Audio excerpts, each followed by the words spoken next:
The NFL draft has seen some of the best players in the NFL.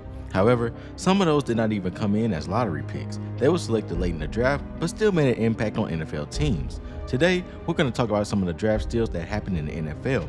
But before I get into this video, make sure you like and subscribe for more content like this. But without further ado, let's get into the video. Coming in at number 10, the San Francisco 49ers selected tight end Dwight Clark in the 10th round of the NFL draft. Coming out of Clemson, Clark only had a total of 543 yards. This put him very low in the draft, and a lot of teams passed on him. When he got on the 49ers in 1979, he only had 232 yards in his first season, but things quickly picked up in the second season. Clark had 991 yards and showed that he was one of the most dominant tight ends in the league. In 1981, Clark picked up where he left off and had his first 1,000-yard season. But during this season, he would become part of one of the most historic moments in NFL history. In the NFC Championship game against the Dallas Cowboys, he caught the game-winning touchdown from Joe Montana, sending the 49ers to the Super Bowl, and capped it off with a Super Bowl win as well. Clark continued playing for the 49ers, winning another Super Bowl and making another Pro Bowl appearance. After 9 seasons in the NFL, Clark retired in 1987. In the 1999 draft, the Green Bay Packers made a steal in the 7th round. They selected receiver Donald Driver out of Alcorn State. While Driver was at Alcorn, he set career records in his final year. He led the team in receptions, yards, and touchdowns, earning all-SWAC second team and even turned the heads of some NFL scouts. When Driver came to Green Bay, he was off to a slow start in his first 3 seasons, only getting a total of 520 yards. But in 2002, he had his first 1,000-yard season along with 100 receptions and a Pro Bowl appearance. Driver went on to have multiple 1,000-yard seasons, and in 2011, he and quarterback Aaron Rodgers went to the Super Bowl to face the Pittsburgh Steelers. Green Bay won and Driver had his first championship in his career, but 2011 was his last productive season.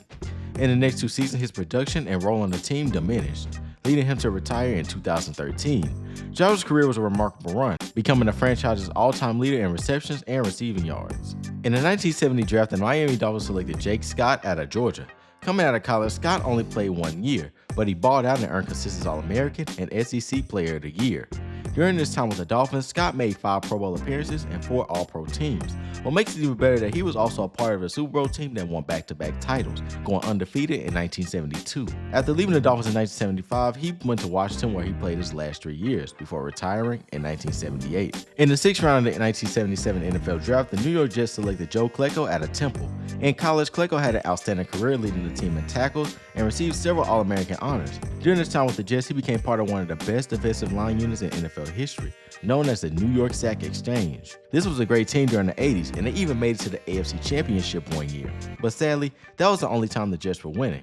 But Klecko was still able to have a great 10-year career, making 4 Pro Bowl appearances. In 1988, he played 1 season with the Indianapolis Colts before retiring after that season. In 1995, the Denver Broncos was looking to add a new running back to the team. In the 6th round, they selected running back Terrell Davis out of the University of Georgia. Davis started out at Long Beach State before transferring to Georgia in 1992. Davis had a decent run at Georgia and he caught the eye of a few NFL scouts. When Davis came to the Broncos, he immediately made a name for himself. He rushed for 1,000 yards in his first 3 seasons and made history in his 4th season by rushing for over 2,000 yards. Not only that, but he was part of a historic team with John Elway and Shannon Sharpe. They won back-to-back Super Bowls in 1997 and 1998. However, after the 98 season, Davis began to see a decline in his production. He dealt with lingering knee issues, and it affected him in the next 3 seasons. After struggling in those seasons, Davis decided to retire in 2002. He was later inducted to the Hall of Fame in 2017. In the 1967 draft, the Dallas Cowboys selected a tackle out of Fort Valley State named Rayfield Wright. While Wright was in college, he earned All-American honors.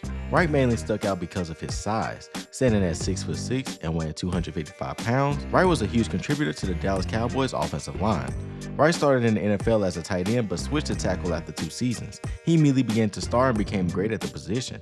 Wright played all 13 seasons with Dallas, making 6 Pro Bowl appearances and winning 2 Super Bowls.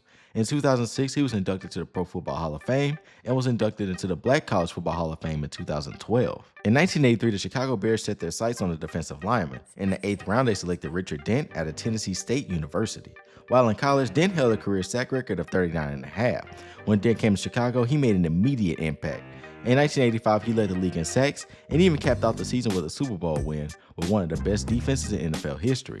Then went on to have a few more great seasons before retiring in 1997. He finished with 4 Pro Bowl appearances and 4 All-Pro selections. In the 9th round of the 1969 NFL Draft, the Houston Oilers selected Ken Houston out of Prairie View A&M University. While Houston was in college, he had 49 interceptions and scored 12 touchdowns. Houston made the Pro Bowl in 5 of 6 seasons in Houston and led the league in touchdown interceptions in 1971. In 1973, he continued his Pro Bowl career in Washington. Houston played in Washington for 8 years and earned first-team All-Pro twice and made the Pro Bowl in 7 of those 8 seasons. In 1986, Houston was inducted to the Pro Football Hall of Fame, and he had one of the best NFL careers as a strong safety. Up next is someone who is still a prominent figure today. In the 1990 NFL Draft, the Denver Broncos made another great steal. They drafted Shannon Sharpe out of Savannah State. In college, Sharpe finished with 192 receptions, 3,700 yards, and 40 touchdowns. The Broncos took him in the 7th round with a 192nd pick. After 2 underwhelming seasons, Sharpe made the move from receiver to tight end. After this switch, he started to make some huge progressions. He made his first Pro Bowl in 1992 and won back-to-back Super Bowls with teammates John Elway and Terrell Davis. After the 99 season, Sharpe went to the Baltimore Ravens. During his 2 seasons there, Sharpe made 1 Pro Bowl and won another Super Bowl in 2001.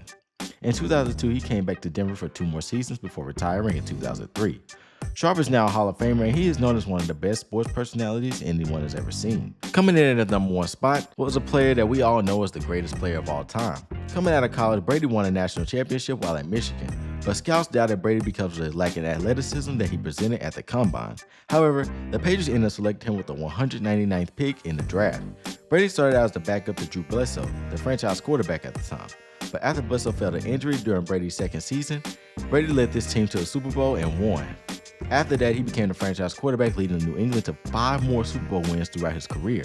After the 2019 season, Brady and New England parted ways and he signed with the Tampa Bay Buccaneers. While in Tampa, he led the team to their 2nd Super Bowl in franchise history. Brady won his 7th Super Bowl before retiring in 2023. With the NFL Draft coming up, it's interesting to see who can make the biggest steal. Comment down below which team you think is going to make the biggest steal, and if you can, let me know which player. But that'll be the end of this video. Make sure you like and subscribe, and I'll see you all in the next video.